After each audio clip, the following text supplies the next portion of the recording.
ছবিটা পাই না। তোমার মাইক্রোফোনটা মাইক্রোফোন ভিডিওটা এরকম এ করে দেওয়া যায় কি করে মিনিমাইজ করে দিতে হবে এটা কোন দিন কোনটা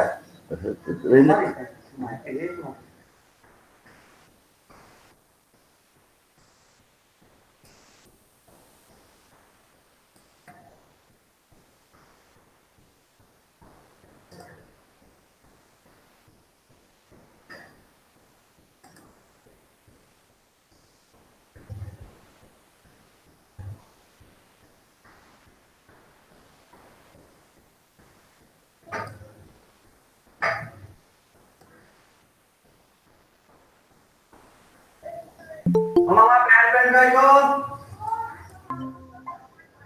দে দে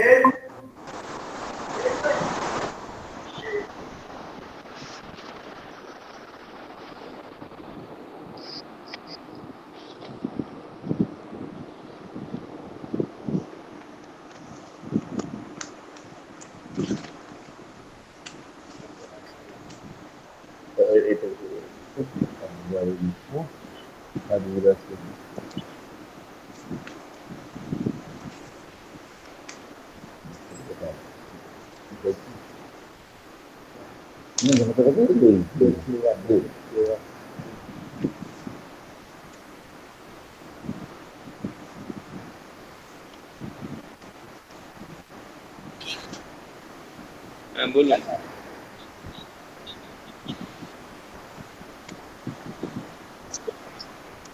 আচ্ছা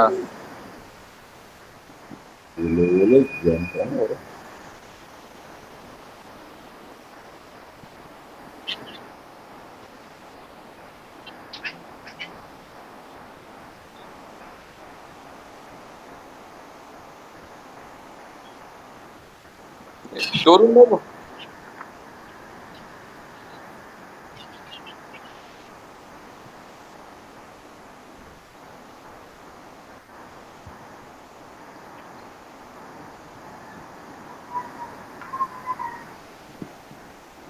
ইয়ে বাবু তো ভুলে গেছে আমার ইয়ে আমার ললা হ্যাঁ ফোন করছে বলছে আজকে বলো হ্যাঁ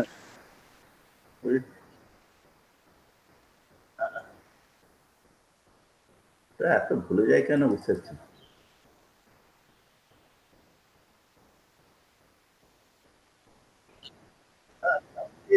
আসলে ওরা লিঙ্ক পাঠিয়ে দেবে বুঝতে পারে ওদেরকে ফোনে কথা বলতে হবে যত জনকে আমি সেই বীরেন্দ্র স্যারের ঘরটা খুঁজছি আর কি আপনি কি বীরেন্দ্র স্যারের সাথে আমরা গেছিলাম এটা ছবিটা পেয়েছেন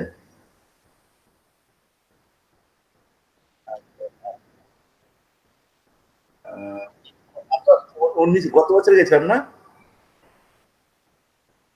তার এইখানে তো থাকা উচিত ছিল আমি দেখছি একবার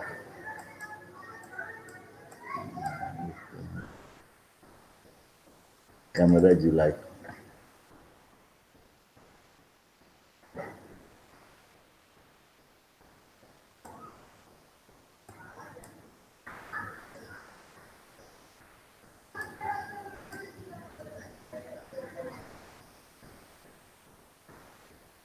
ছবিগুলো আলাদা করে রেখে তো মনে থাকে না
শুভ সন্ধ্যা।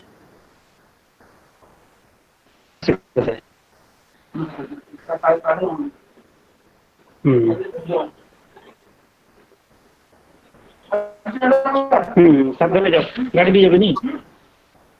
সাবধানে, তোমার মানে খুব বিরক্ত লাগে আমার, জানো না? স্যার শুভ সন্ধ্যা। বাবু, সাউন্ডটা ঠিক আছে ডাক্তার? হ্যাঁ ঠিক আছে, আমরা পরিষ্কার শুনতে পাচ্ছি। হ্যালো, শুনতে পাচ্ছ বিকুমার? হ্যালো, একটু খারাপ।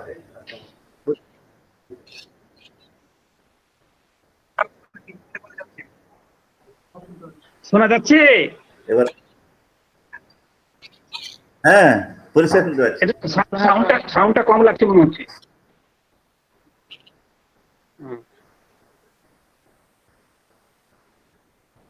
হ্যাঁ শোনা যাচ্ছি তো।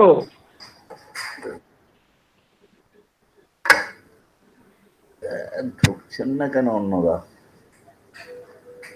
ওখানে পাখা চালানো যাবে না? পাখা চালিয়ে না থাকা যাবে না।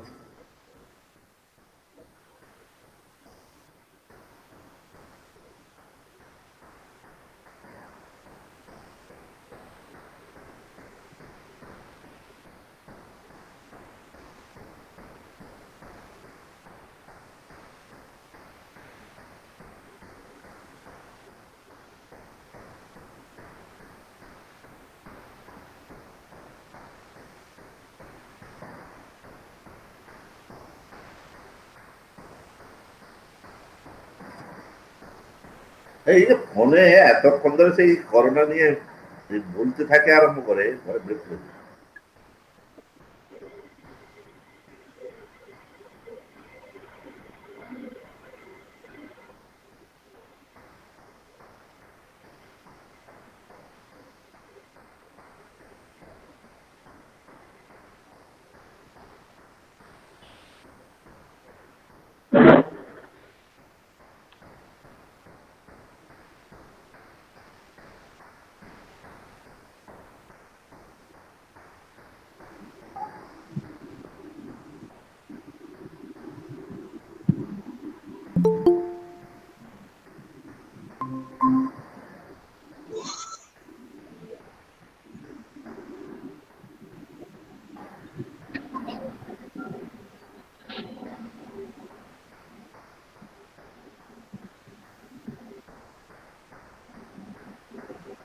শুভ সন্ধ্যা সবাইকে।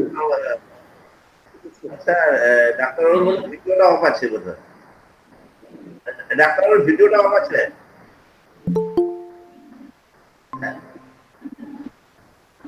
আমাদের বিমলবাবু নমস্কার। বিমলবাবু নমস্কার নমস্কার। হ্যাঁ নমস্কার। ভালো থাকবেন, ভালো আছেন, ভালো থাকুন। এই তো অনেকেই ঢুকছে না বলে আরম্ভ করতে পারছে না।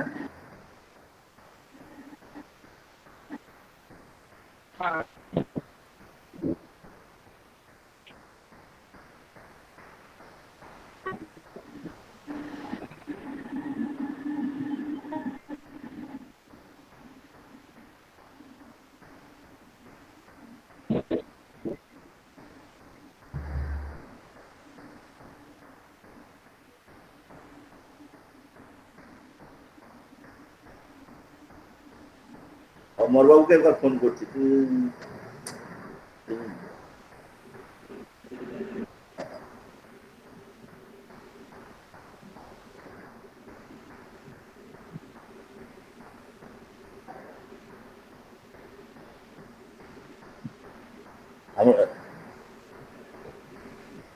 এই সত্যবাবু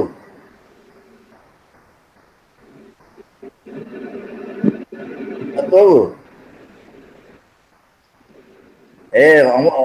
স্যার আজকে যে আমাদের আলোচনা যে আপনি লিঙ্কে ঢুকে করুন না, আমাদের যে আজকে বিরোধী শাসন নিয়ে আলোচনা আছে না, লিঙ্ক তো দেওয়া আছে বুক ফেয়ার এতে।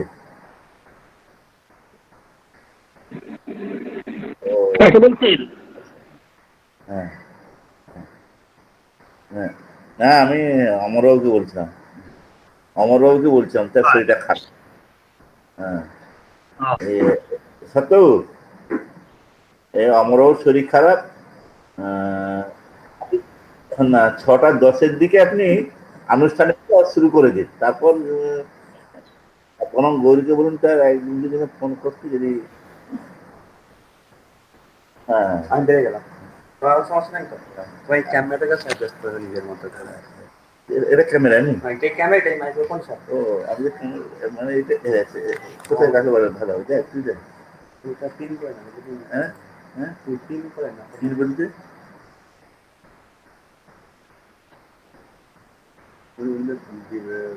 পিন করে না, তাহলে পিন শেয়ার করে। তিন চার মানে তুমি ওইখানে স্ক্রিন শেয়ার করে না, মোবাইলটা শেয়ার করে। এরকম করে এটা আপনি তাদেরকে দেখতে পাবো এটা ওইখানটা, হ্যাঁ এটা তুমি তারা যখন কথা বলবেন তখন তুমি এটা বক্স করে দেবে। না তারা আমরা তারা কি দেখছে যাকে দেখতে চাও তার যা এখানে ক্লিক করলে পিন করে দিতে বড় হয়ে যাবে। না তুমি যে যিনি কথা বলবেন, হ্যাঁ ধরো ইনি কথা বলছেন সাথে, হ্যাঁ, ঠিক আছে, হ্যাঁ। এখানটা নিয়ে আসবে, এটা একটা যেটা জেল মতো আইকন আসছে না, হ্যাঁ হ্যাঁ এটা ক্লিক করলে ওনার চলে চলে আসে। আচ্ছা আচ্ছা আবার ওনাদের যা দেখতে না চাও আবার ই করে দেবে, আচ্ছা আচ্ছা আমার কিছু একই রকম দেখতে পাচ্ছি তাহলে উনি যদি এবার নিয়ে ঢুকেছেন, হ্যাঁ এখানে নিয়ে গেলেও এই যে যিনি দেখে তার উপরে নিয়ে গেলেও ফিল পাওয়া যায়। ধরো মনে হ্যাঁ নিয়ে গেলে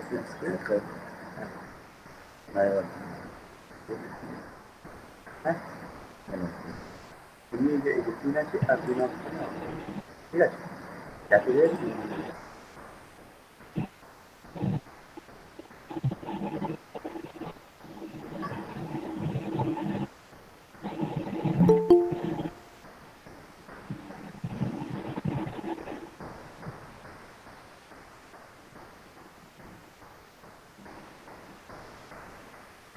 গৌরী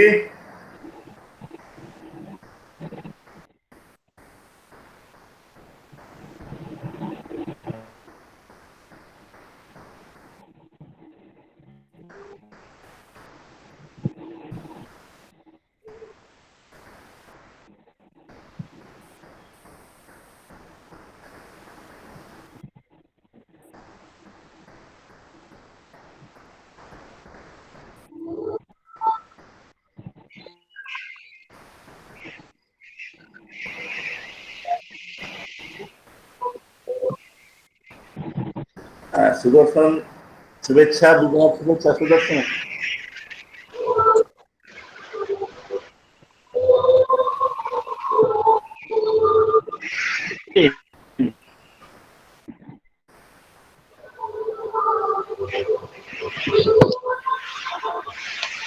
কেমন আছে গৌরী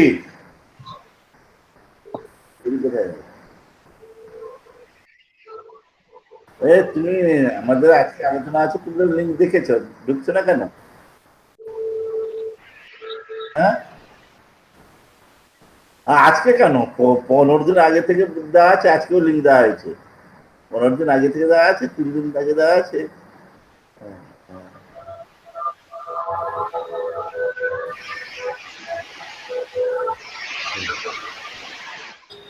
হ্যাঁ দেখো বুক ফেয়ারে আছে, প্রেস ক্লাবে আছে, জনতার কথায় আছে, আছে।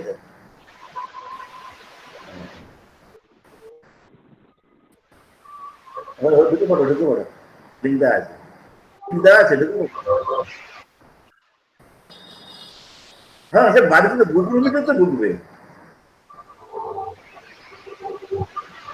ও আচ্ছা ও আচ্ছা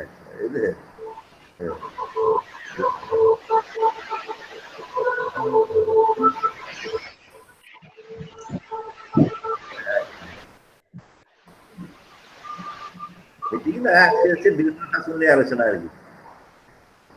এমন আমাদের মূলত আমাদের মনমতভাবে আলোচনা রাখতে হবে না।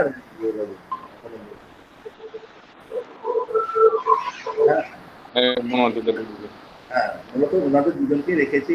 হ্যালো, হ্যাঁ এই তো মনোমত এসছেন। মনোমতো এসে গেছে অনেকক্ষণ। মন্মথবাবু লাইনে আছেন?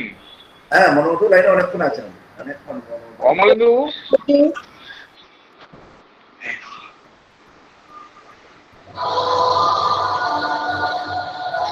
গৌরী, হ্যাঁ বলুন।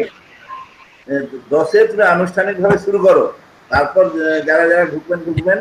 কারণ তুমি 10-এ আমাদের যে আনুষ্ঠানিক মহড়া, কারণ ওনারা অনেকক্ষণ আছেন, সময় আছে। তুমি 10-এ আমাদের টাইমটা কটায় দেওয়া আছে? 6টায় হ্যাঁ হ্যাঁ, 6 সন্ধ্যা 6টা। 6টা। হ্যাঁ, তাহলে শুরু 6টা করা 10 বেজে যাক। গেল। তাহলে হ্যাঁ, শুরু শুরু করা করা যাক। শুরু করা যাক, ওই সপ্তাহগুলো বলে শুরু করা যাক।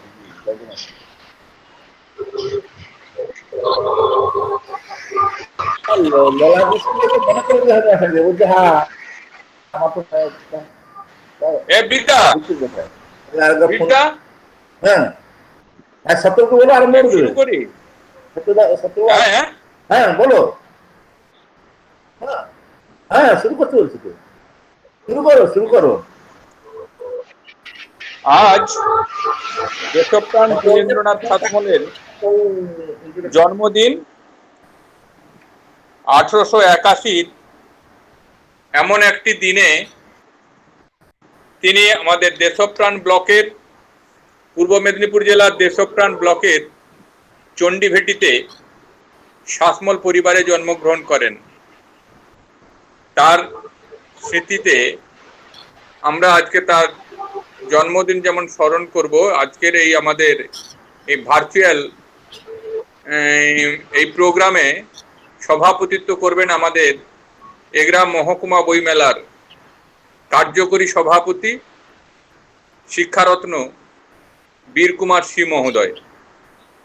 আমি বীর কুমার সি মহোদয়কে আনুষ্ঠানিকভাবে কাজের সূচনা করতে অনুরোধ করব। নমস্কার এবং শ্রদ্ধা সবাইকে। আমরা আজকে যে দেশপ্রাণ বীরেন্দ্রনাথ শাসমল আরো ষাটকে স্মরণ করব। আমাদের উদ্দেশ্য হচ্ছে যে প্রত্যেক মনীষীর জীবন চর্চাটা আমাদের মধ্যে হোক, আমরা তাদেরকে আরো একটু করে চিনি। সেই সভায় আজকে আমাদের যারা মুখ্য আলোচক আছেন, আমাদের সবার কথিত যথা গবেষক এবং শিক্ষক, যার অসংখ্য বই আছে, যাকে এক কথায় পূর্ব মেদিনীপুর নয়, এখন আমাদের পশ্চিমবঙ্গ হচ্ছে মনমথ বাবু আলোচনা করবেন। আর একজন কৃতি অধ্যাপক এবং গবেষক অমলেন্দু বিকাশ জানা মহোদয়, তিনি যতটা লেখেন তার থেকে বেশি ভাবেন এবং আমাদেরকে যুদ্ধ করার। সম্প্রতি তিনি যে লোক সাহিত্য, লোক ভাষা নিয়ে যে গবেষণা করছেন, যে রত্নগুলো তুলে আনছেন, মানুষের সবার একটা শ্রদ্ধা অর্জন করেছেন। তিনি আমাদের একজন আলোচক আছেন, তিনি আলোচনা করবেন। আজকের এই অনুষ্ঠানটা সঞ্চালনা করবেন আমাদের এই এগরা মহকুমা বইমেলার সহ সম্পাদক এবং কোষাধ্যক্ষ সত্যবাবুকে আমি আনুষ্ঠানিকভাবে সঞ্চালনা করার জন্য দায়িত্ব দিচ্ছি, অনুরোধ করছি তিনি এই অনুষ্ঠানটাকে এগিয়ে নিয়ে যাওয়ার জন্য।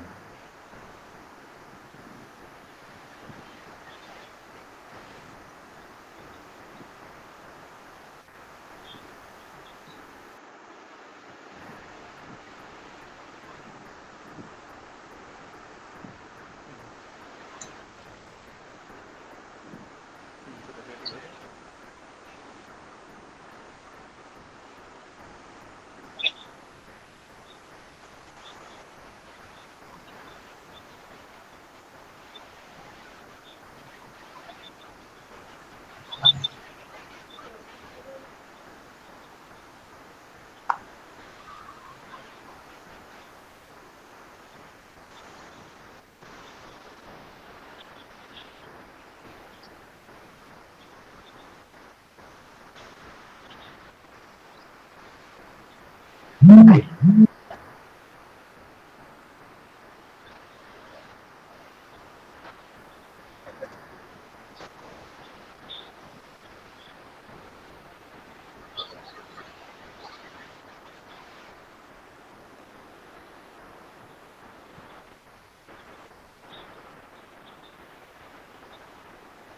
আমি প্রতিকৃতি তার আগে একটু আমরা প্রতিকৃতিতে মালা দিয়ে শ্রদ্ধা নিবেদন করব।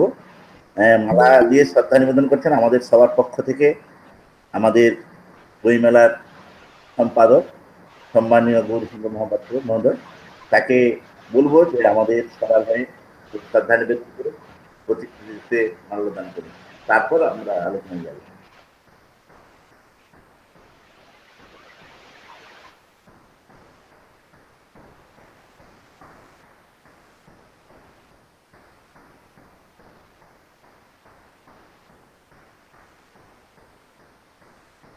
গৌরীবাবু,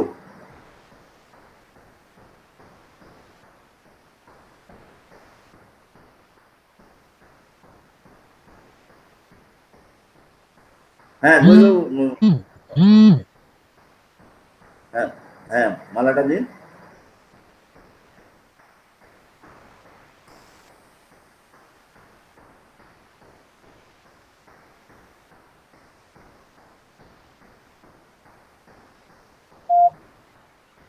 হ্যাঁ, শ্রদ্ধা নিবেদন করছেন।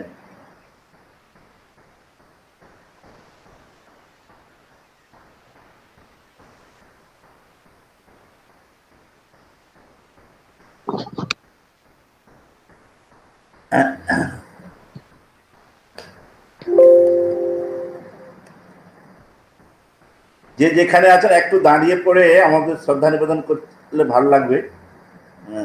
প্রতিকৃতিতে মাল্যদান করছে। হ্যাঁ, ধন্যবাদ সবাইকে।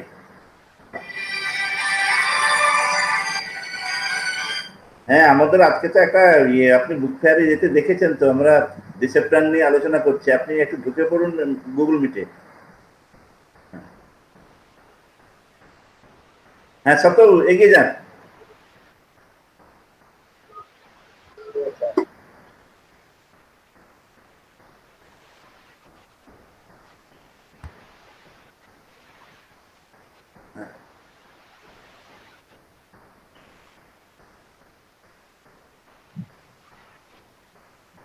নমস্কার। এমন একজন ব্যক্তির সম্বন্ধে আমাকে বলতে হচ্ছে যার সম্বন্ধে বলার অপেক্ষাই রাখে না, যিনি স্বনামেই সবার কাছে পরিচিত, অন্তত আমাদের যারা উপস্থিত আছি কর্মীদের করে। মনোমত বাবু প্রথম পরিচয়, তিনি একজন শিক্ষক। তারপর তার অনেক পরিচয়, তিনি কবি, তিনি গল্পকার, তিনি প্রাবন্ধিক, তিনি উপন্যাসিক, সবচেয়ে বড় পরিচয় তিনি গবেষক। তিনি 1349 খ্রিস্টাব্দে 3রা বৈশাখ মঙ্গলচকে, পটাশপুরে মঙ্গলচকে তিনি জন্মগ্রহণ করেছিলেন। পরবর্তী ক্ষেত্রে কর্মসূত্রে নগরে তিনি বসবাস করেন। তিনি সেখান থেকে পত্রিকাও সম্পাদনা করছেন। অনেক পত্রিকার সঙ্গে পরোক্ষভাবে যুক্ত থাকলেও বর্তমানে তিনি পটাশপুরে নিয়ে সমগ্র সাহিত্য নিয়ে পটাশপুর দর্পণ নামে একটি পত্রিকা প্রকাশ করে চলেছেন, যেটি একটা গর্বের বিষয়। সাহিত্য ইতিহাস চর্চার তিনি শুধু অনুরাগী নন, তিনি একনিষ্ঠ অনুসন্ধানশীল একজন গবেষক। তিনি আমাদের পটাশপুরে সম্প্রতি একটা বই বের করেছেন তিনি, ভগবানপুর ও ভূপতিনগর থানার ইতিহাস। এই বইটি সবাই দেখবেন। আর আমাদের এই যে পটাশপুর থানার সমস্ত কৃতি মানুষদের নিয়ে তিনি বই লিখেছেন, সবাই অবশ্যই দেখেছেন, নিশ্চয়ই দেখবেন। এবং পটাশপুরের যে শিল্প সংস্কৃতি তা নিয়েও তার চর্চা আছে। তিনি অবসরপ্রাপ্ত শিক্ষকদের সংগঠনের সঙ্গে ওতপ্রোতভাবে জড়িত নয়, তিনি দায়িত্বশীল পদে আছেন, তাকে নমস্কার। তিনি দীর্ঘদিন বীরেন্দ্রনাথ শাসমল নিয়ে চর্চা করেছেন। বীরেন্দ্রনাথ শাসমল নিয়ে তিনি অনেকগুলো প্রবন্ধ যেমন লিখেছেন, তার একটি বইও আছে। সেই বইটির নাম তিনি নিশ্চয়ই আলোচনায় আনবেন, না হলে আমরা পরবর্তী ক্ষেত্রে বলবো। তাকে আমরা অনুরোধ করব আমাদের বীরেন্দ্রনাথ শাসমল নিয়ে আলোচনার সূত্রপাত করতে।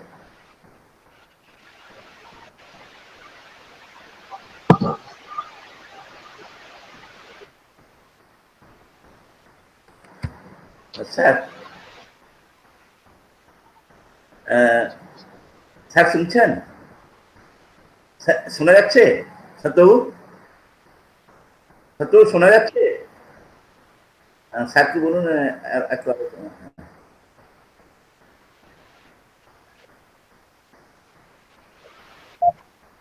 শুনতে পাচ্ছি, ধন্যবাদ, নমস্কার সকলকে। আজ দেশপ্রাণ জয়ন্তী, জন্ম জয়ন্তী, সেই উপলক্ষে আজকের সভা। আজকের সভার সম্মানভাজন বন্ধু সভাপতি, আয়োজক এগরা মহকুমা বইমেলা এবং এগরা প্রেস ক্লাবের কর্মকর্তা এবং সদস্যবৃন্দ, আপনাদের সকলকে ধন্যবাদ জানাই আমাকে আমন্ত্রণ জানানোর জন্য। সবার শুরুতে আমাকে নিয়ে 2 মিনিট সময় নষ্ট না করলে ভালো হতো। সেই সঙ্গে ধন্যবাদ এবং শুভেচ্ছা জানাই সকল অনুরাগী শ্রোতাকে। আজকে এই ভার্চুয়াল সভাতে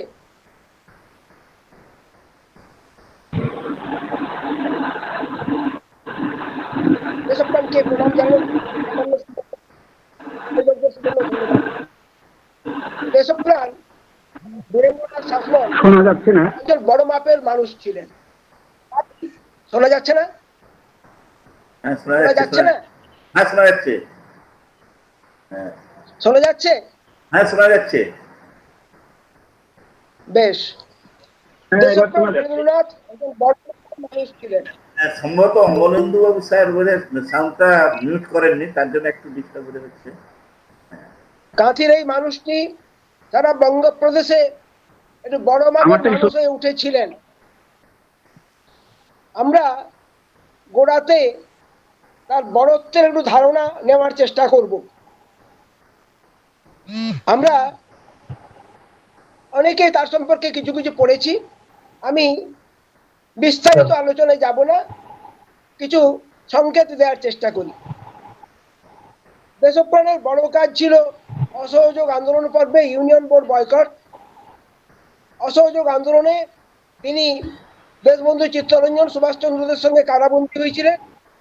কারাগার থেকে ফিরে আসার পরে তারা মেদিনীপুর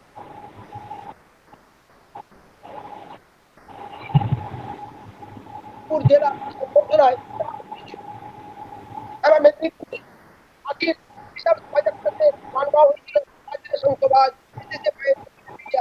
মায়ের কুমার কিংবা বিশাল সভাতে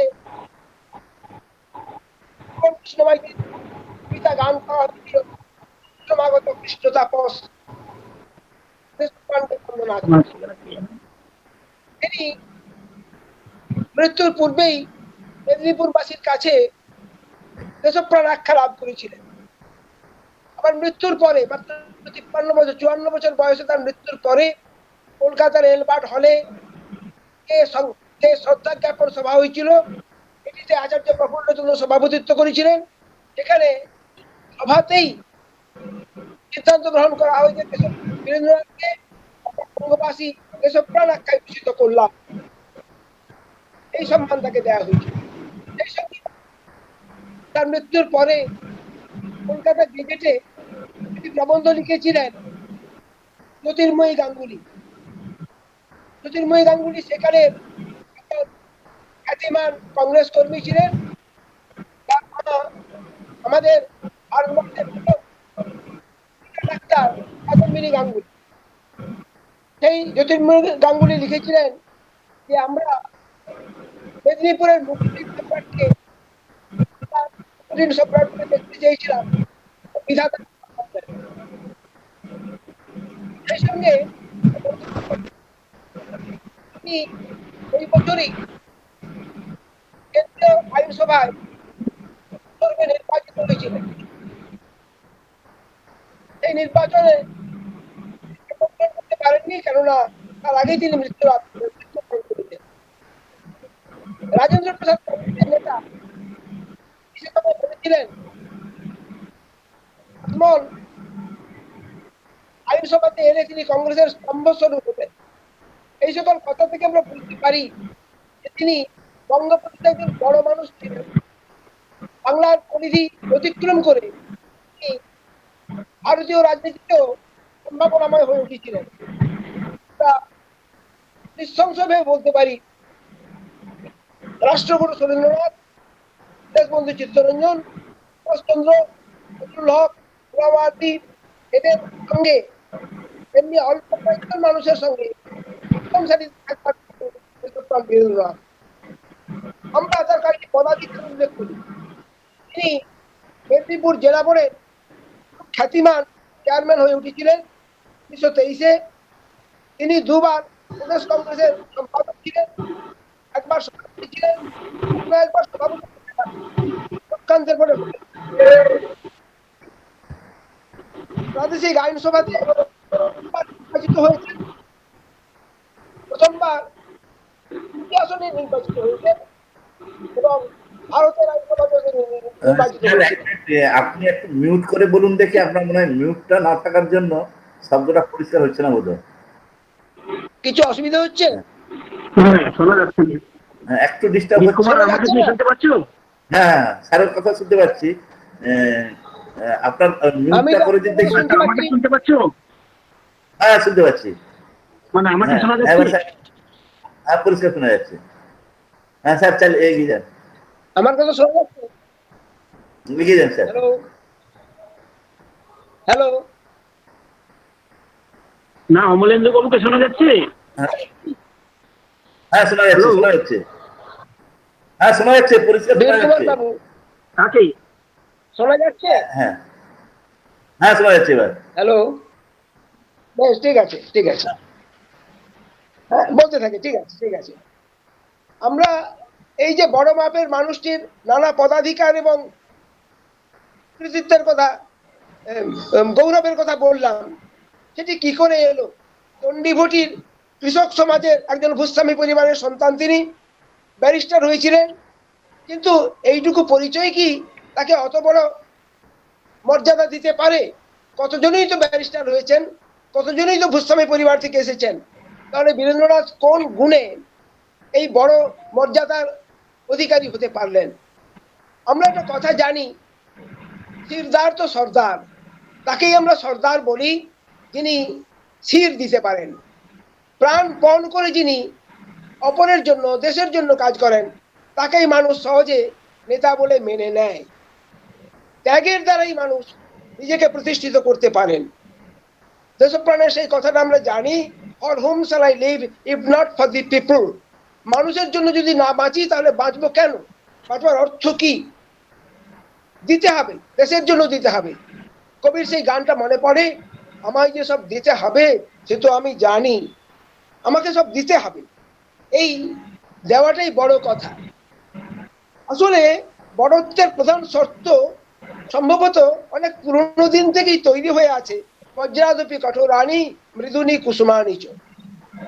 তাকে করুণাময় হৃদয়ের অধিকারী হতে হবে এবং বজ্রকঠিন সংকল্প এবং শক্তির অধিকারী হতে হবে, এবং তাকে দুঃখ পেতে হবে।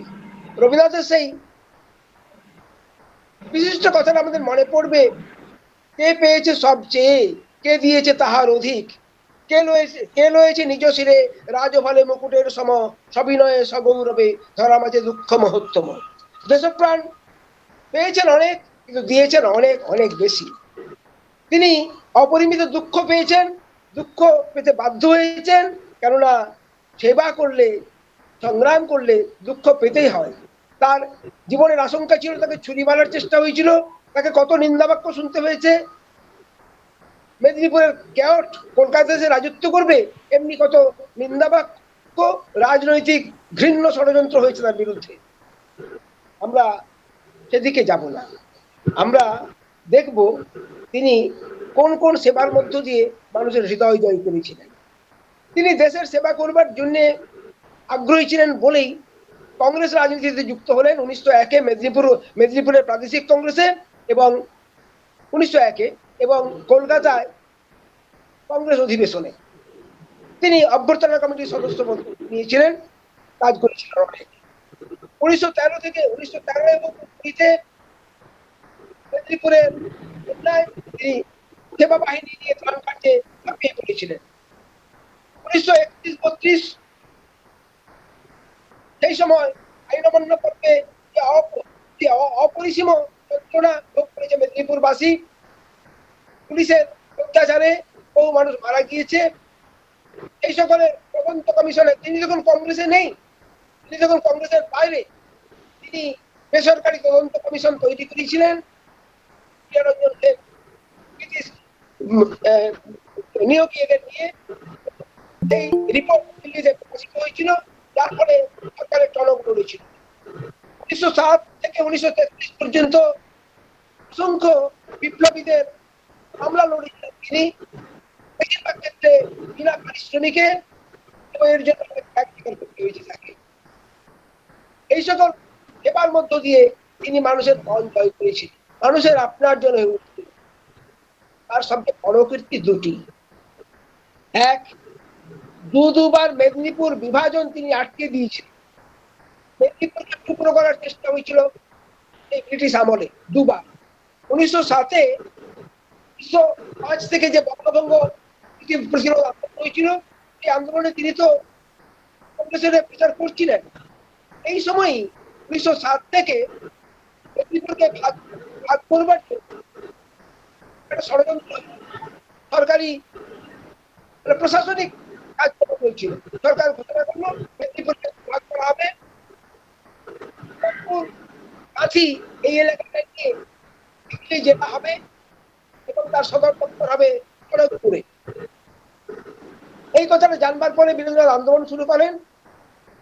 তারা মেদিনীপুর সেই আন্দোলনে উত্তাল হয়ে ওঠে। বীরেন্দ্রনাথের খবর কাগজে লেখালেখি, জনসভা, আন্দোলন, এগুলোর দ্বারা সরকার কিছুটা বিচলিত হয়ে পড়ে, কিন্তু সরকারের কাজকর্ম চলতেই থাকে। 1911-তে বঙ্গভঙ্গ আটকে যায়, সরকার বঙ্গভঙ্গ প্রত্যাহার করে নেন, কিন্তু এই আন্দোলনে এই কাজটা চলতে থাকে। মেদিনীপুরকে ভাগ করবার কাজ 1913 পর্যন্ত চলে, দেশপ্রাণের আন্দোলনও চলতে থাকে। পরে 1914-তে প্রথম বিশ্বযুদ্ধ শুরু হওয়ার পরে সরকারের কাজকর্ম কিছুটা থেমে যায়। অবশ্য প্রশাসনিক কাজ তাদের চলতে থাকে। মেদিনীপুরের ভাগ হলে কোথায় সদর দপ্তর হবে, মেদিনীপুর শহরে কিংবা খড়গপুরে, এ নিয়ে দিল্লির সঙ্গে কলকাতার চিঠি চালাচালি চলতে থাকে। কিন্তু অবশেষে 1920-তে সরকার এই উদ্যোগ প্রত্যাহার করে নেন, মেদিনীপুর ভাগ বন্ধ হয়ে যায়। দ্বিতীয়বার 1931-এ মেদিনীপুর ভাগের একটা চেষ্টা হয়েছিল। সেটা হয়েছিল উড়িষ্যা প্রদেশ গঠনের আগে। উড়িষ্যা তখন বিহারের সঙ্গে সংযুক্তভাবে এক গভর্নরের অধীনে ছিল। উড়িষ্যা আলাদা প্রদেশ করবার জন্য একটা উদ্যোগ নেয় উড়িষ্যাবাসী। তারা তাদের এলাকা কম ছিল এবং আয় কম ছিল বলে তারা মেদিনীপুরের কিছুটা অংশ, দক্ষিণ ভাগ, খড়গপুরের দক্ষিণ দিক মানে দাঁতন, মোহনপুর, নয়াগ্রাম, এখান থেকে কাঁথি পর্যন্ত, রামনগর পর্যন্ত এলাকা তারা তাদের উড়িষ্যার মধ্যে ঢোকাবার জন্য চেষ্টা করেছিল, প্রস্তাব দিয়েছিল। কেন্দ্রীয় সরকারের পক্ষ থেকে একটা কমিশন তৈরি হয়েছিল, তারা পরামর্শ দেবেন বলে। এই কথাটা জানবার পরে দেশপ্রাণ এখান থেকে কাঁথি থেকে নয়াগ্রাম পর্যন্ত অজস্র মিটিং করেছেন, প্রতিবাদ করেছেন, ঝগড়া করেছেন, সরকারের কাছে ডেপুটেশন দিয়েছেন, এ করে এটিকে আটকে দিয়েছিলেন। এটা তার একটা গুরুত্বপূর্ণ আন্দোলন এবং এই আন্দোলনের মধ্য দিয়ে তিনি মানুষের আপনার জন হয়ে উঠেছিলেন। সবচেয়ে বড় কথা, সবচেয়ে বড় যে কীর্তি, সেটা বলবো ইউনিয়ন বোর্ড বয়কট আন্দোলন। 1921-এ অসহযোগ আন্দোলন শুরু হলো। এই সময় সরকার নতুন করে ইউনিয়ন বোর্ডের একটা আইন করলো, যাতে ইউনিয়ন বোর্ডের খাজনা মানে চৌকিদারি ট্যাক্সটা প্রায় দ্বিগুণ হয়ে গেল। এবং আরো কিছু কিছু নিয়ম কানুন হলো যেটা গ্রাম বাংলার পক্ষে ক্ষতিকর মনে করে বীরেন্দ্রনাথ তার প্রতিবাদে আন্দোলন করলেন। সেই আন্দোলন মেদিনীপুরকে উত্তাল করে তুলল। আন্দোলন কিন্তু রক্তক্ষয়ী নয়, তিনি মারামারি করতে যাননি, তিনি মানুষকে বোঝালেন যে আমরা এটা চাই না, আমরা এটা চাই না, আমরা এই ইউনিয়ন বোর্ড মেনে নেব না, সরকার ট্যাক্স আদায় করতে আসবে আমরা ট্যাক্স দেব না, সরকার আমার মালপত্র ক্রয় করবে আমরা আপত্তি করব না, ক্রয় করা মালপত্র তারা নিয়ে যেতে পারুক না পারুক আমরা জানি না, আমরা বাধা দেব না। এই ব্যাপারটা মেদিনীপুরকে একটা নতুন উদ্যম দিয়ে গেল, মেদিনীপুরকে বোঝালো যে মানুষের শক্তি পেয়ের শক্তিতে নয়, আত্মশক্তিতে, এবং সেটা অহিংসার মধ্য দিয়ে প্রমাণ হয়ে গেল। বহু জায়গায় পুলিশ ক্রয় করতে গেছে, অনেক মালপত্র ক্রয় করেছে, জনগণ প্রতিরোধ করেনি, বরং দরজা খুলে দিয়ে তারা বাইরে এসে হরি সংকীর্তন করেছে। অনেক মালপত্র ক্রয় করা হয়েছে, পুলিশ কিন্তু ক্রয় করা মাল কোথাও নিয়ে যেতে পারেনি, কেননা বইবার লোক নেই, গরুর গাড়ি টেনে আনে কিন্তু গাড়োয়ান নেই, গরু নেই। মালপত্র নিলাম করার চেষ্টা করে, 20 টাকার মাল 1 টাকা দিয়ে নিলাম করে, কেউ ধরে না। অগত্যা সরকার বাধ্য হলো সেই বছরই ইউনিয়ন বোর্ড প্রত্যাহার করে নিল। জয় হলো বীরেন্দ্রনাথের, জয় হলো অহিংসা শক্তিতে উদ্দীপিত মেদিনীপুরবাসীর। এই আন্দোলনকে প্রশংসা করে শ্রদ্ধা জানিয়ে সুভাষচন্দ্র তার ইন্ডিয়ান স্ট্রাগল বইতে লিখেছিলেন যে এই ট্যাক্স বন্ধ আন্দোলনটি মেদিনীপুরবাসীকে আর্থিক শক্তিতে বলিয়ান যেমন করেছে, তেমনি তাদের জননায়ক বীরেন্দ্রনাথকে জনপ্রিয়তা দিয়েছে।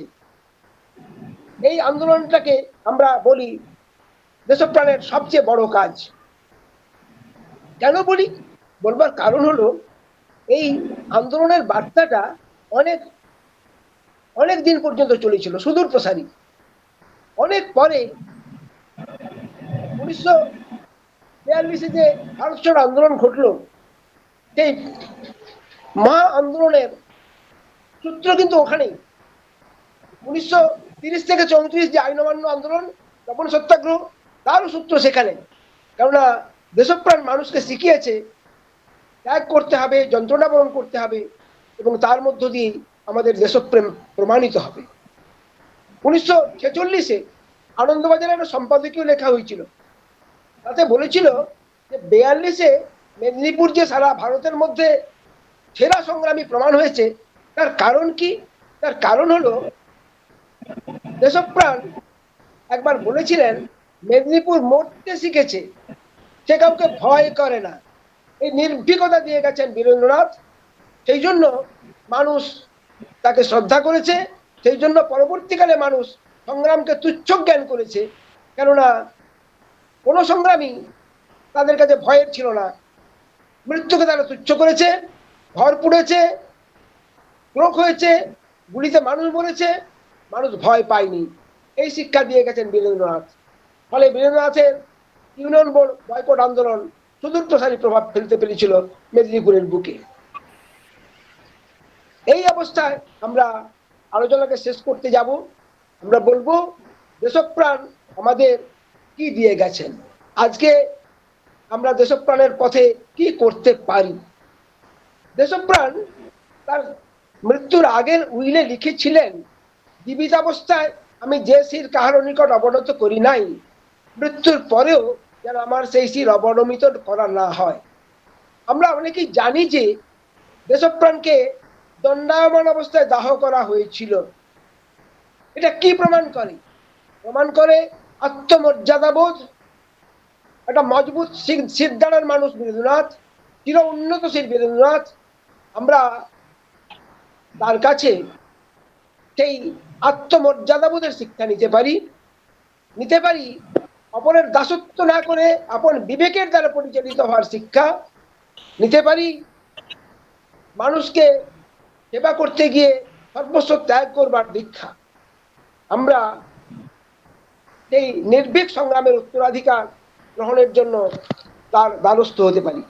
আমি শেষ করতে চলেছি একটা কথা বলে যে বীরনাথকে আমরা বাংলাদেশে বিদ্যাসাগরের উত্তরসূরি বলে মনে করি।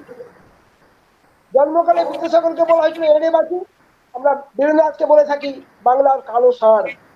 মানুষের দুঃখে দুজনেই কেঁদে ফেলতেন, দুঃখিনী মায়ের মতো। দুজনেই ছিলেন বজ্রাদেবী কঠোরানী মৃদুনী কুসুমাদপী। আপসীর অনমনীয় ব্যক্তিত্ব এবং আত্মমর্যাদাবোধ, অতুলনীয় সংগঠন শক্তি এবং শিক্ষার আলোকে জাতীয় চরিত্র গঠনের উদ্যোগ, অপরিসীম মাতৃভক্তি এবং জ্বলন্ত স্বদেশ প্রেম, সকল ক্ষেত্রেই বিদ্যাসাগরের সঙ্গে বীরনাথের তুলনা করা যায়। আমরা আরো একটা কথা যোগ করতে পারি যে দুজনেই ছিলেন একক সংগ্রামী। বিদ্যাসাগর কাউকে কাছে পাননি, প্রতিনিয়ত মৃত্যুর আশঙ্কা করেও তিনি সংগ্রাম করে গেছেন। বীরনাথও ছিলেন একক সংগ্রামী। তৃণমূল বয়কট আন্দোলনে কংগ্রেস তার পাশে ছিল না, বারে বারে কংগ্রেস তাকে হেনস্থা করেছে, তিনি তার মধ্যে কাজ করে গেছেন। আমি আলোচনা শেষ করব তাকে শ্রদ্ধা জানিয়ে। মেদিনীপুরের রাজা বীরেন্দ্রনাথ বীরের সেরা বীর, গৌরবময় চিতাসজ্জা করে দাঁড়িয়ে আজও চিরোন্নত বীর। আজও আছে চণ্ডীভেটির মাটি, আজও আছে মেদিনীপুরের মাটি, আজও জন্মে মানুষ দলে দলে, যাচ্ছে তারা শ্মশান কিংবা গড়ে। মানুষের বাঁচতে যদি চাই, শিরদাঁড়াটা রাখতে হবে খাড়া, সেবা এবং সংগ্রামের পথে দেশপ্রাণী থাকুন ধ্রুবতারা। সকলকে নমস্কার। অনুষ্ঠান আপনাদের সফল হোক।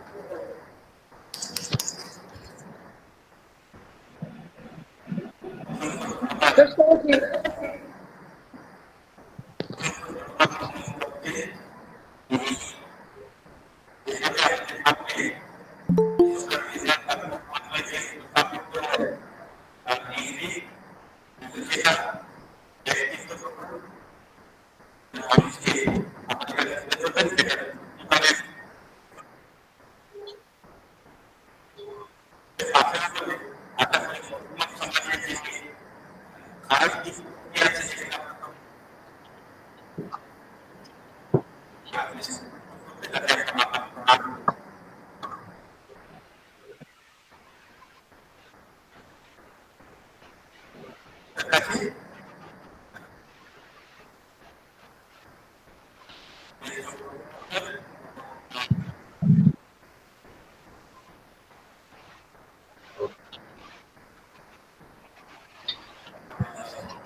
আমি মনে করি বলছি স্যার, আপনার কি মাইক্রোফোনটা মিউট করা যাবে? ওই যে মাইক্রোফোনের বাম সাইডের চিহ্নটা আছে, একটু ইয়ে করলে মিউট হয়ে যাবে। শোনা যাচ্ছে না? হ্যাঁ, আপনার শোনা যাচ্ছে, আপনার কথা শোনা যাচ্ছে। হ্যাঁ গৌরী, ইয়ে করো, আমি স্যারের সঙ্গে একটু করে দাও না। অমলেন্দু বাবু কাঁথি প্রভাত কুমার কলেজের বাংলা বিভাগের অধ্যাপক, এক সময় কোচবিহার ও দাঁতন কলেজেরও বাংলা বিভাগে ছিলেন। বহু মানে কার্যত প্রবন্ধ লেখার একটা প্রবল নেতা, প্রবন্ধকার হিসেবে। আচ্ছা, ইকো হয়ে যাচ্ছে না? ইকো হয়ে যাচ্ছে। প্রবন্ধকার হিসেবে তার বহু প্রবন্ধ বাংলা জুড়ে মানুষের প্রশংসা কুড়িয়েছে। আচ্ছা, কি প্রবলেমটা কি হচ্ছে বলো তো? না না না, আজকে তো সবাই মিউট করে রেখেছেন, ঠিকই আছে।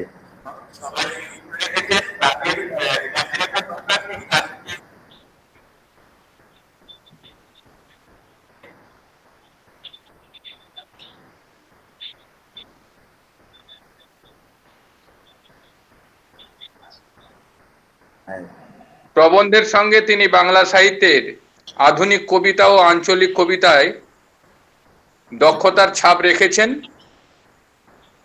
বীরেন্দ্রনাথের উপরে তার দীর্ঘ প্রবন্ধ আছে। আমরা তার বক্তব্য থেকে বীরেন্দ্রনাথ সম্পর্কে সমৃদ্ধ হব, অন্তত কংগ্রেস রাজনীতিতে বীরেন্দ্রনাথ যে অনেকটা কোণঠাসা হয়ে গেছিল, সেই প্রসঙ্গটাতে তিনি আলোকপাত করবেন এবং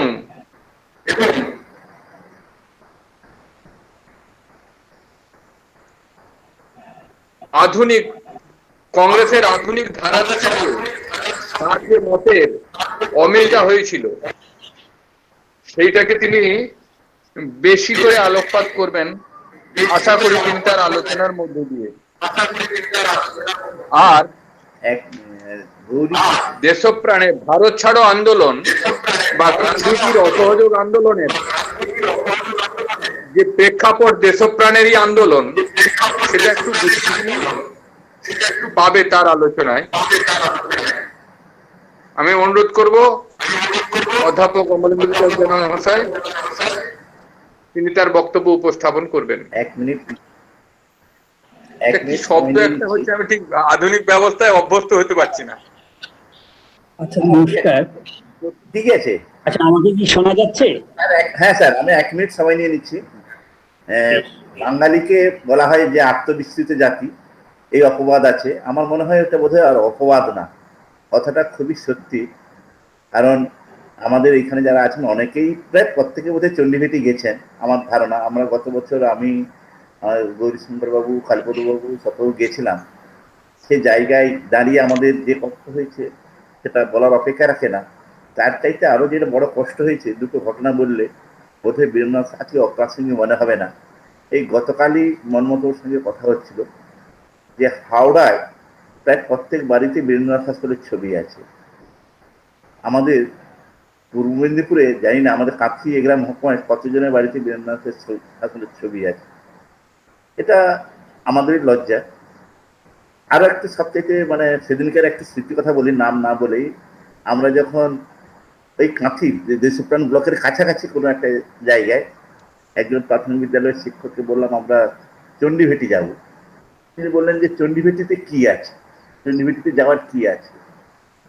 এটা বললাম এই জন্য, মানে বর্তমান পরিস্থিতিটা আমরা এখানে দাঁড়িয়ে আছি, এই জায়গা থেকে উত্তরণের পথও আশা করি আপনারা দেখাবেন। সেই প্রসঙ্গে এইটুকু বলা। স্যারকে বলবো যে আপনার বক্তব্য রাখার জন্য। নমস্কার।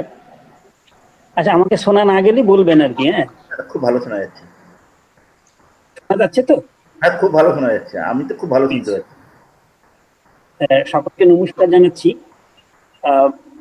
আজকে আমাদের সভার সভাপতি, আমাদের এই বই মেলার ভাইবৃন্দ, আজকে যারা শুনছেন তাদের সকলকে, এবং কিছু পূর্বেই বাবু তিনি চমৎকার কথাগুলো বলে গেলেন, তাকেও সুশ্রদ্ধ নমস্কার জানাই। আমাদের প্রিয় সম্পাদক গৌরীশঙ্কর আমাকে বলতে বলেছেন যে বীরেন্দ্রনাথের সঙ্গে সম্পর্কের কিছু বিষয়। এটা ঠিক যে সেটা সেই সময় যখন বীরেন্দ্রনাথ যখন রাজনীতির সঙ্গে জড়িয়ে আছেন, ছাত্র পেরিয়ে চলে এসেছেন, ব্যারিস্টার হয়েছেন এবং দেশের কাজ করতে চেয়েছেন কংগ্রেসের মাধ্যমে। সেই সময়টা দেশ সেবার একটা উন্মাদনা, শাসক ব্রিটিশ শক্তির বিরুদ্ধে লড়াই করবার সময়। খুব স্বাভাবিকভাবেই পরিবেশ পরিস্থিতি দেশপ্রেমকে জাগ্রত করতে সাহায্য করেছিল। আমার এই বক্তব্যটা এমন নয় যে সেই পরিস্থিতির বিলয় ঘটলেও দেশপ্রেমের জাগরণ ঘটবে না বা বজায় থাকবে না, সেটা না।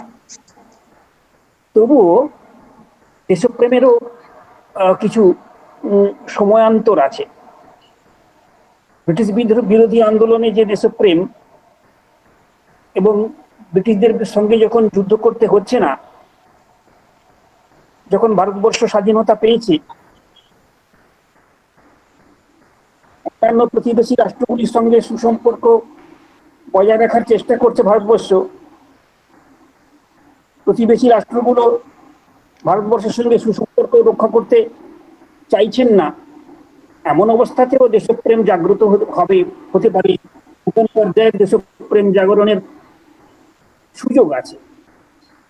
দেশপ্রেম বরাবরই মানুষের মধ্যে থাকে, কিন্তু সুযোগটাও থাকে।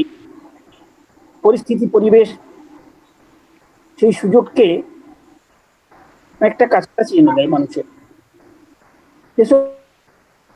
দেশপ্রাণ বীরেন্দ্রনাথ শাসমল তেমন সুযোগটা তো পেয়েছিলেন। তো আমি অনেক সময় বলেছি যে ওই শাসমল শব্দটা এসেছে সহস্রমল্ল থেকে। শাসমল বলা হয়েছে যে যারা একটা সময়ে যোদ্ধী বৃত্তি নিয়েছিলেন, যুদ্ধযানের বৃত্তি হিসেবে ছিল, তাদেরই কোনো বংশোদ্ভূত ব্যক্তি। পরবর্তীকালে আমাদের এই স্থানীয় জমিদার তারা হয়েছিলেন শাসমল, জমিদার তো নয়। সবচেয়ে আশ্চর্যের বিষয় আপনারা লক্ষ্য করবেন যে কাঁথি তথা গোটা মেদিনীপুর অঞ্চল, মেদিনীপুর জেলায় দেখবেন যে যত কিছু মানে শিক্ষামূলক প্রতিষ্ঠান হয়েছে, ইনস্টিটিউশন হয়েছে, বিদ্যালয় হয়েছে, কলেজ হয়েছে, দেখবেন যে সেখানে জমিদারদের একটা মানে জমিদাররাই প্রতিষ্ঠা সম্পত্তি দিয়েছেন। জমিদারদের সম্পত্তি ছাড়া স্কুল হয়েছে এরকম বোধহয় নাম করতে পাওয়া যায়। পুরনো স্কুলের নাম করা যাবে না যে জমিদারের সম্পত্তি ছাড়া স্কুল গড়ে উঠেছে, এই সংখ্যা খুবই কম। তো বীরেন্দ্রনাথ তেমন পরিবারের, তেমন যে একটা আত্মবলিদান দিতে পারবে, ত্যাগ করতে পারবে, এমন পরন্ত জমিদার বংশের সন্তান।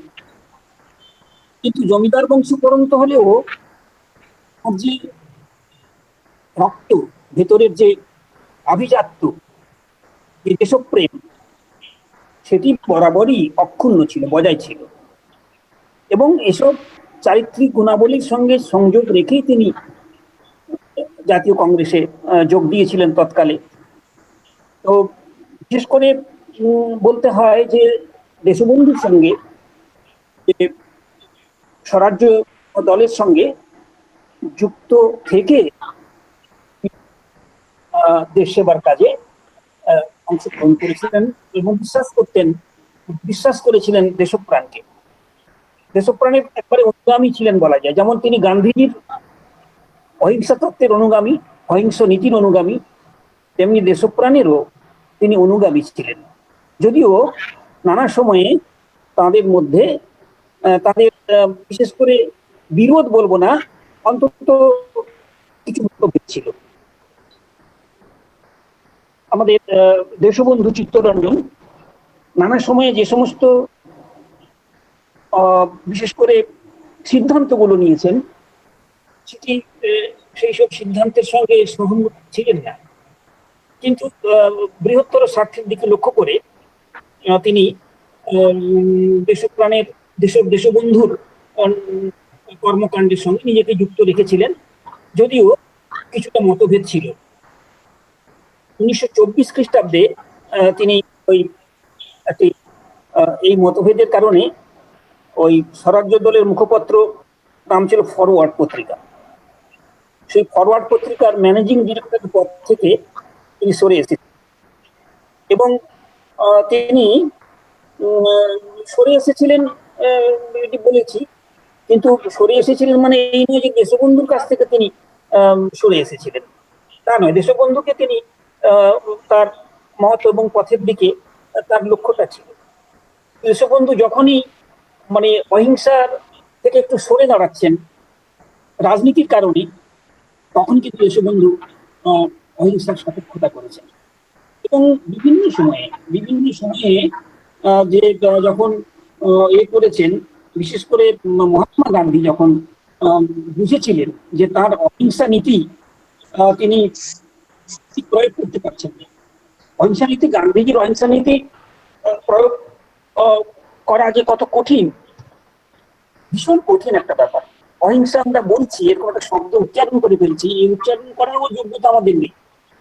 অহিংসা ঠিক কি কি বস্তু?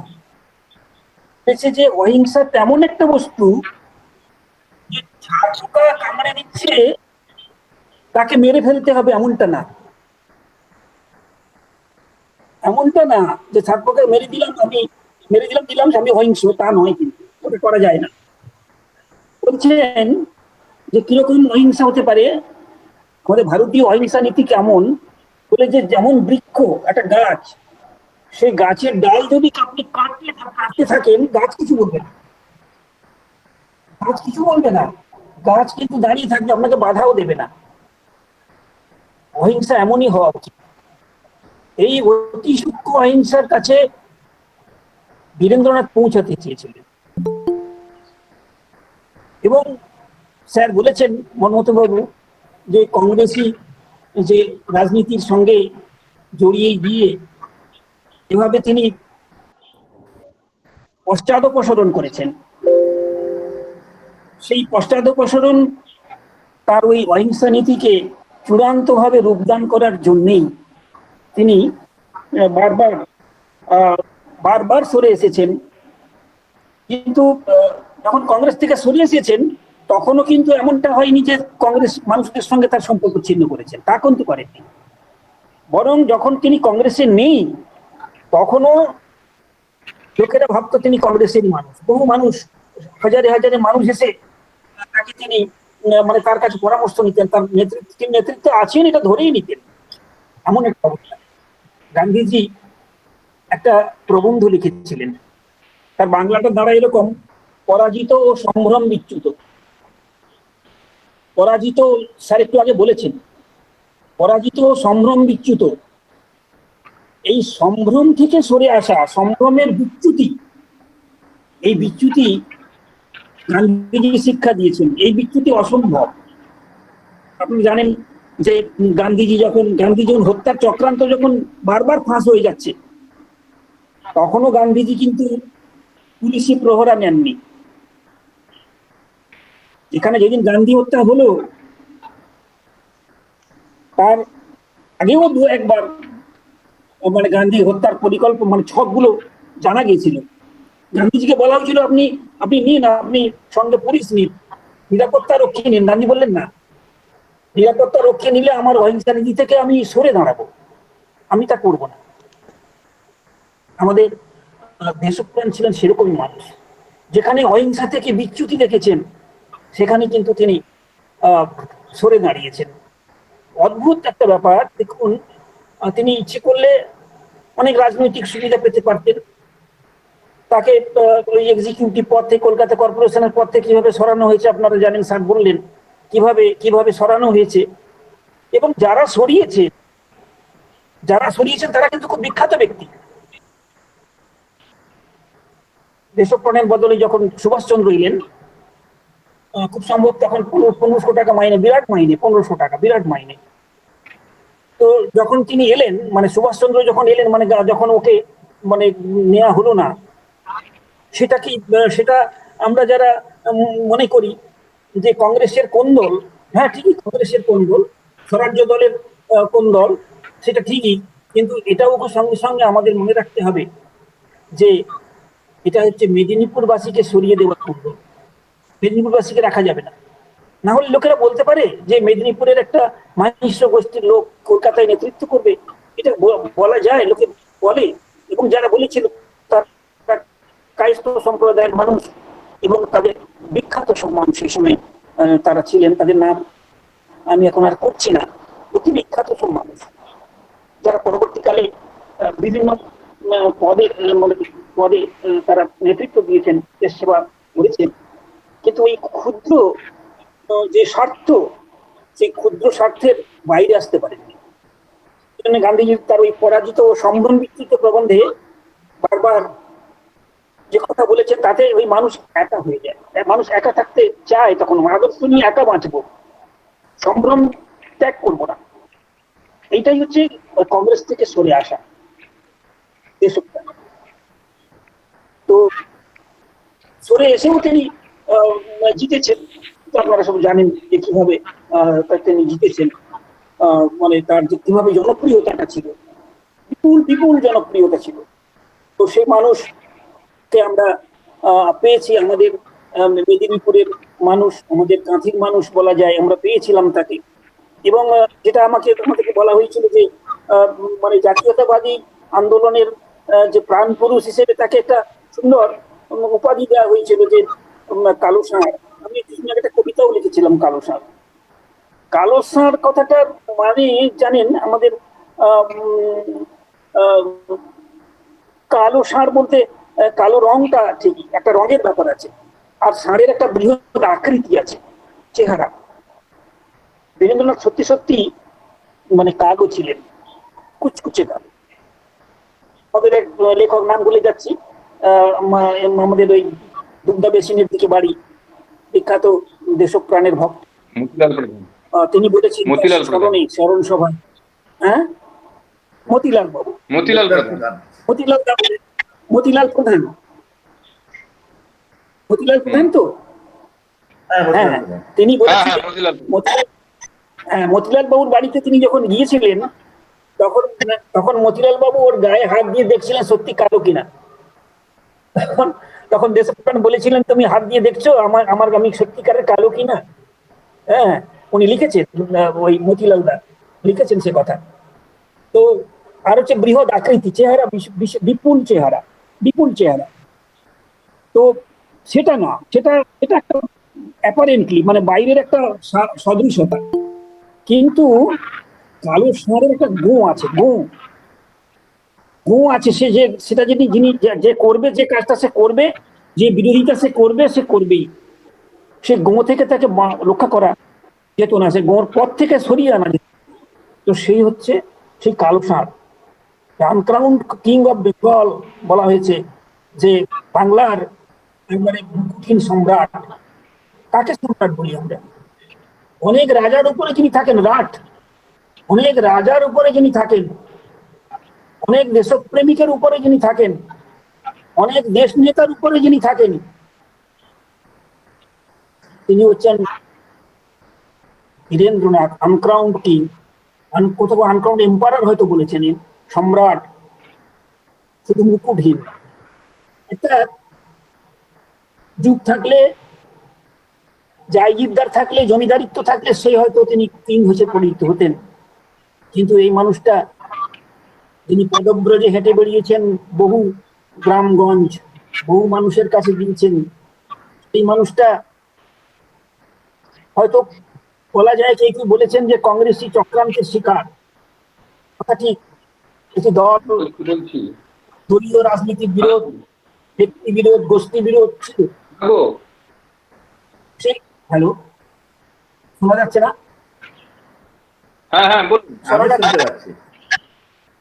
হ্যাঁ, সে ছিল গোষ্ঠী বিরোধ ছিল। তার বাইরে বেরিয়ে আসা মানুষ, তার বাইরে নিজ যোগ্যতায় বেরিয়ে আসা মানুষ।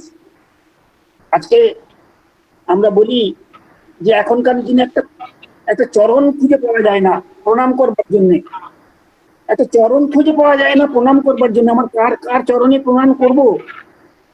কোন একটি মানুষ, জীবন্ত মানুষকে আমরা খুঁজে পাই না।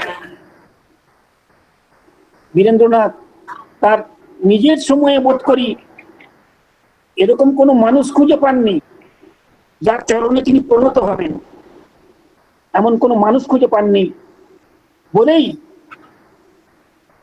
তিনি বলেছিলেন, আমি চির উন্নত শির, আমাকে যখন পড়াবে তখন আমার শির যেন নত না হয়, আমাকে দাঁড় করিয়ে পড়াবে। কোন যুগে বলছেন? যখন দেশপ্রিয় বেঁচে আছে, সুভাষচন্দ্র বেঁচে আছেন, সুরেন্দ্রনাথ বেঁচে আছেন, মানে সেই যুগ, তখন তিনি বলছেন যে আমি প্রণাম করবার মতন লোক নেই, আমার শির দ্বারা কিছু করার মতো লোক নেই। দেশপ্রেম এবং নিজের আত্মসম্ভ্রম এমন একটা উঁচু মার্গে উঁচু পর্যায়ে তিনি নিয়ে যেতে পেরেছিলেন সেই বীরেন্দ্রনাথ। বাকি সূক্ষ্ম আইনজ্ঞ, কত মানুষের জন্য তিনি কাজ করেছেন বিনা পয়সায়। দেশপ্রেমিক যারা শহীদ হতো, তাদের ফাঁসির হাত থেকে রক্ষা করবার চেষ্টা করেছেন, ছুটে গিয়েছেন পূর্ব বাংলায়, সমগ্র বাংলা বহু জায়গায় তাকে লড়াই করতে হয়েছে। তিনি সেই বীরেন্দ্রনাথের উত্তরসূরি সত্যিকারে খুঁজে পাওয়া যাবে, সত্যিকারে খুঁজে পাওয়া যাবে না। এখন মানুষেরা হ্যালো, শোনা যাচ্ছে না?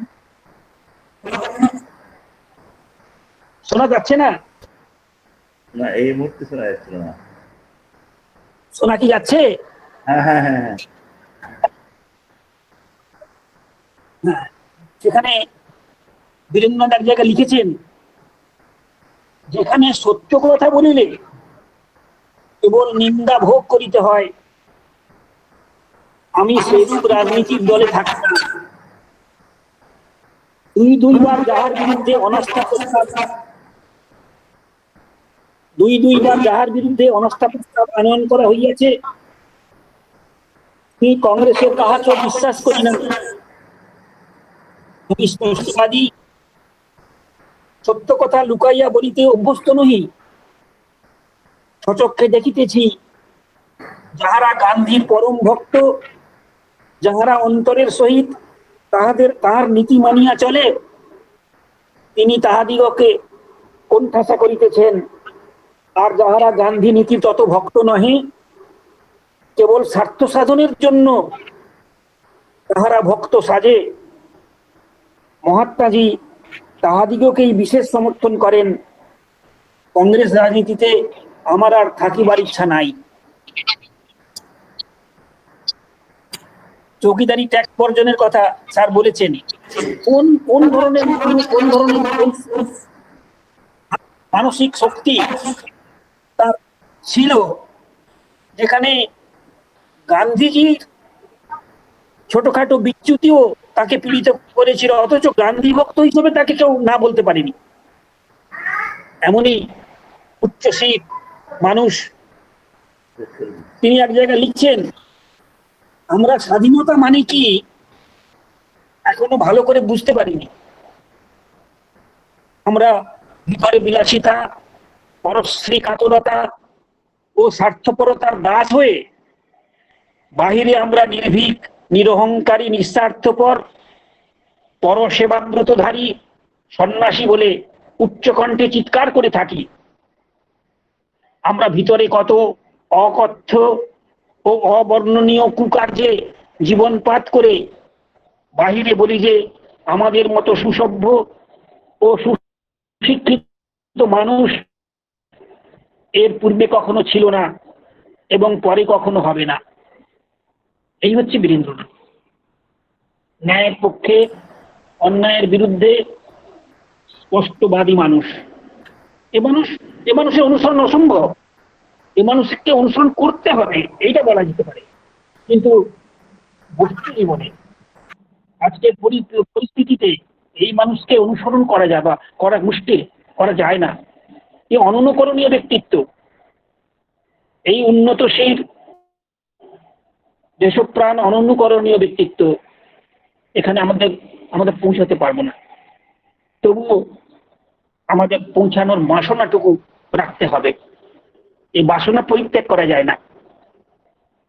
এইসব মানুষ আছেন বলেই আজ মনুষ্যত্বের মর্যাদা, মানবিকতার মর্যাদা প্রতিষ্ঠার চেষ্টা করে যাচ্ছে মানুষ। এবং আমাদের আজকের যে অনুষ্ঠান, এগুলা মহকুমা বইমেলার পক্ষে, এগুলা প্রেস ক্লাবের পক্ষে এই অনুষ্ঠান সেই চেষ্টা করতে আমাদের সাহায্য করছে যে অননুকরণীয় ব্যক্তিত্ব, প্রবল জাতীয়তাবাদী, দেশপ্রাণ আমাদের অনুসরণযোগ্য। এই কটি কথা বলে উপস্থিত সকলকে নমস্কার, শ্রদ্ধা জানিয়ে আমার আজকের কথা শেষ করছি। ধন্যবাদ।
সবাইকে পুনরায় শ্রদ্ধা জ্ঞাপন করছি। আমরা এই অনুষ্ঠানটা করার দীর্ঘকাল আগে বলতে আমাদের সময়ের পরিপ্রেক্ষিতে আমরা উদ্যোগ নিয়েছিলাম। আমরা চেয়েছিলাম যে একজন কি দুজন বিশিষ্ট বক্তা যারা এই বিষয়টা বেশি করে জানেন, অনেকেই জানেন, তবে আমরা একজন দুজনকে বেছে নিতে চেয়েছিলাম সেটা একটু বেশি করে বলেন। আর চেয়েছিলাম যারা আমরা এই আলোচনায় অংশগ্রহণ করছি, আমরা শুনছি, আমাদের যদি কিছু বিষয় জানার থাকে আগেই আলোচকদের কাছে পৌঁছে দিলে সুবিধা হয়, যে তারা সেই বিষয়টা নিয়ে বলতে পারে। যাই হোক, বলছিলাম হ্যাঁ, আমরা সেইভাবে প্রশ্ন রাখিনি, তাহলে হয়তো ওনারা সেই প্রশ্নের উপর উপস্থাপিত করতে পারতেন। তবু আমি আর 5 মিনিট আমি চাইছি, যদি কেউ কিছু জানতে চাইছে 5 মিনিট দুটো কথা বলতে চান, তারপরে আমার কথা বলবো, কারণ অনেকেই আছেন। হ্যাঁ স্যার বলুন না, তারপরে নলিনীদা যে বিশ্লেষণটা করলেন তাতে তিনি বলেছেন যে স্বরাষ্ট্র দলের যে শক্তি যারা ছিলেন তারা সময় আপনি মিউটটা করে দিন, না হলে বোঝা যাচ্ছে না আপনার কথা। আপনার মাইক্রোফোনটা মিউট করে দিন।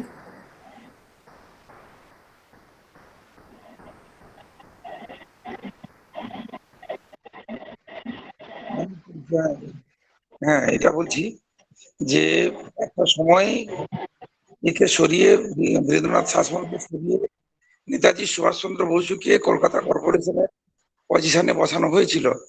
তো আমরা কি এটা মানে করতে পারি যে নেতাজি সুভাষচন্দ্র বসু বিখ্যাত মানুষ, বিখ্যাত স্বাধীনতা সংগ্রামী আসার পরিবেশ পরিস্থিতি তৈরি হয়েছিল, সেটা হয়তো বীরেন্দ্রনাথ শাসমলকে না সরালে সেই সুযোগটা হয়তো এগিয়ে যেতে পারত। তো আমরা শুধুমাত্র মেদিনীপুরের বাসীর প্রতি অসহনীয় ভাবনা না ভেবে কি যে স্বাধীনতা সংগ্রামে যে আপসমুখী ধারা এবং আপসহীন ধারা এর মধ্যে যে নিরন্তর সংগ্রাম চলছিল, ক্রমশ আপসমুখী ধারার বিরুদ্ধে আপসহীন ধারার প্রতিনিধি হিসাবে নেতাজি সুভাষচন্দ্রের চলে আসার একটা ঐতিহাসিক পটভূমিকা তৈরি হয়েছিল, এবং সেই জন্যই হয়তো বীরেন্দ্রনাথ শাসমলের জায়গায় নেতাজি সুভাষচন্দ্র বসুকে আসার প্রয়োজনটা দেখা দিয়েছিল। এইভাবে ইতিহাস ব্যাখ্যা করতে পারি না। আমরা অমলেন্দু বাবুর কাছে একটু এই প্রশ্নের একটু উত্তর জানতে চাইছি। আচ্ছা, ডাক্তারবাবু, শোনা যাচ্ছে তো? হ্যাঁ, আচ্ছা, এটা ঠিকই বলেছেন যে আপনি যে প্রশ্নটা রেখেছেন আর কি, আমি বলি যে বীরেন্দ্রনাথ তো মেনে নিয়েছেন যে তাকে যে বসানো হয়নি, ইতিহাস বলছে, এবং ইতিহাস সঙ্গে সঙ্গে কথাও বলছে বীরেন্দ্রনাথ সেখানে কিন্তু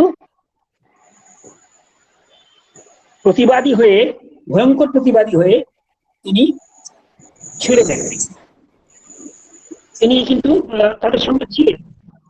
আমার বক্তব্য হলো যে যেটা আপনি বলছেন, তখন কিন্তু সুভাষচন্দ্র তখন নেতাজি হননি, সুভাষচন্দ্র তখন নেতাজি হননি, তিনি যখন আইএস পরীক্ষা দিয়ে তিনি এসেছেন, নেতাজি তখন তিনি হননি। ফলে সেই সময়ে দেশপ্রাণ যে ক্ষমতা ভোগ করেছেন, ক্ষমতা ভোগ করতে পেরেছিলেন যে সময়ে, বা তার যে যোগ্যতা ছিল, তাকে আগে বলা হয়েছিল যে তোমাকেই কিন্তু এক্সিকিউটিভ পদটা দেওয়া হবে। এই প্রতিশ্রুতি দিয়েছিলেন চিত্তরঞ্জন, সেটা প্রতিশ্রুতি ভঙ্গের কথা বলতেই হবে। ইতিহাস ইতিহাস ইতিহাস আছে, প্রতিশ্রুতি ভঙ্গ করেছিলেন দেশবন্ধু, এবং তিনি সেই সময় এই জন্য একই সঙ্গে স্বরাজ্য দলের সদস্য পদ ত্যাগ করেছিলেন এবং বঙ্গীয় আইনসভার সদস্য পদও ত্যাগ করেছিলেন 1925-এ ত্যাগ করেছিলেন।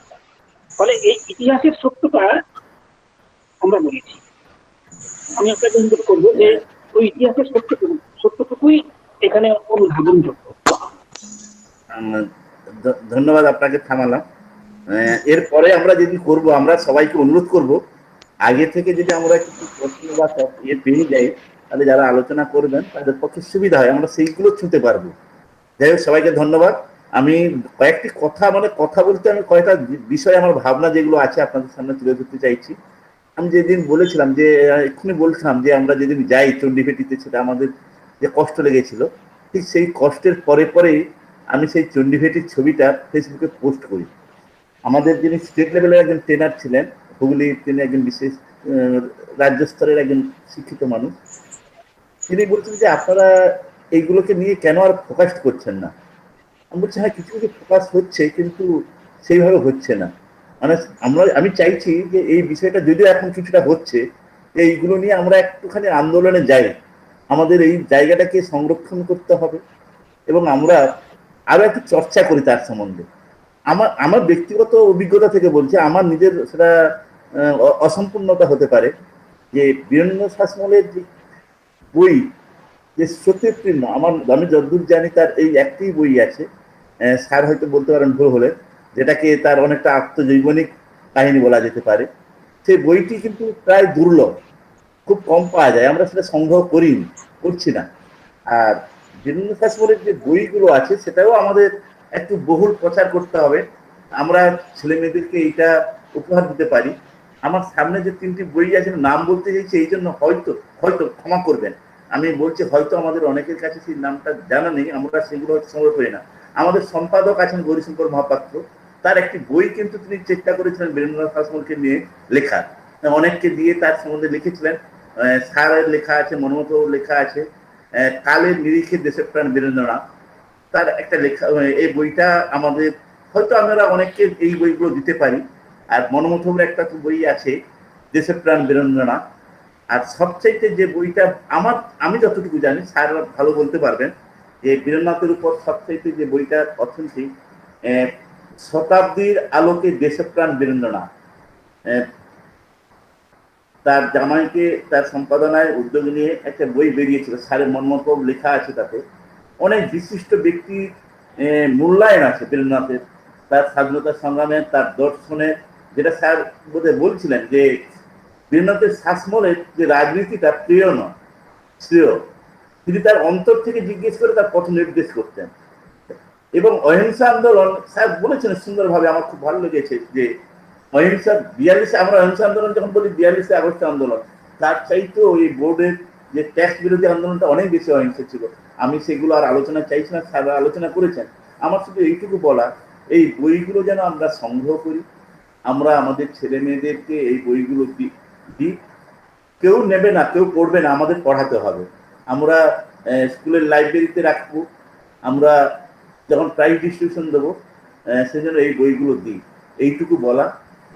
সবাই আপনারা আজকে উপস্থিত হয়েছেন, আলোচনা করেছেন, আমাদের দুজন বিশিষ্ট আলোচক মনমোহনবাবু এবং আমাদের অনন্দবাবু। মানে যদিও ওনাদের সম্বন্ধে বলাটা মনমোহনবাবু চাননি, তবু আমি আরেকটু পরিচয় দিই। অমরেন্দ্রবাবু গবেষক, শুধু একটা চর্যাপদ নিয়ে তার বিশেষ লেখা আছে, বই আছে চর্যাপদ নিয়ে, সেটা আমি বললাম এই জন্য আমাদের নিজেদের মানুষকেও চেনা জানা দরকার, সেই অর্থে বললাম। আমরা যদি আমার নিজের মানুষকে না চিনি, আমরা দেশের প্রাণীকেও চিনতে পারবো না। যাই হোক, আপনারা সবাই উপস্থিত হয়েছেন, কালীপদ উপস্থিত আছেন, ডক্টর প্রধান উপস্থিত আছেন, আমাদের অঙ্কুশনাবাবু দেখেন, আমার বিমানবাবুকে আমরা নতুন করে পেয়েছি, আমি খুব আমাদের বইমেলা থেকে খুব কৃতজ্ঞতা জ্ঞাপন করছি। মৃণালদাও এসছেন, মৃণালদা এসছেন, সিদ্ধবাদিমণি এসছেন, সবাইকে আমি আমার পক্ষ থেকে শ্রদ্ধা জ্ঞাপন করছি। এর পরবর্তী কি আলোচনা হবে, আপনারা আমাদের যে গ্রুপ আছে আপনারা সেখানে মতামত দেবেন যে এই বিষয়টা নিয়ে আলোচনা হোক, আমরা সেই আলোচনাগুলো পরবর্তী ক্ষেত্রে করতে পারবো। আর এবং আমি সত্যি কথা বলতে গিয়ে এটা আমার অন্যায় হতে পারে, দোষ হতে পারে, আমি ইচ্ছাকৃতভাবে বেশি জনকে আমি ফোন করিনি। আমি চাইছিলাম যে আমাদের তো গ্রুপ আছে, সবাই একটু এগিয়ে আসুক, সবাই চিন্তাটা করুক, হয়তো আপনারা পরস্পরকে যুক্ত করবেন, তাহলে আমাদের এই আলোচনাটা আরো বেশি সার্থক হবে। সবাইকে আমার অন্তরের শ্রদ্ধা, আমাদের বইমেলার পক্ষ থেকে, এরা প্রেস ক্লাবের পক্ষ থেকে ধন্যবাদ, নমস্কার। ধন্যবাদ জ্ঞাপন করে শেষ করে ধন্যবাদ।